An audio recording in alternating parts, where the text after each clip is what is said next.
प्रयाग नगरी बसे संगम के तीरे, प्रयाग नगरी बसे संगम के तीरे।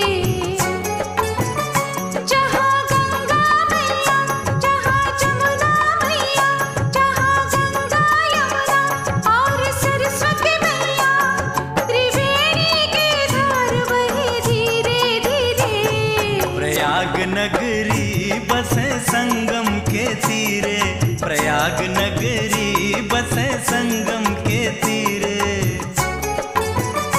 जहाँ गंगा मैया, जहाँ यमुना मैया, जहाँ गंगा यमुना सरस्वती मैया,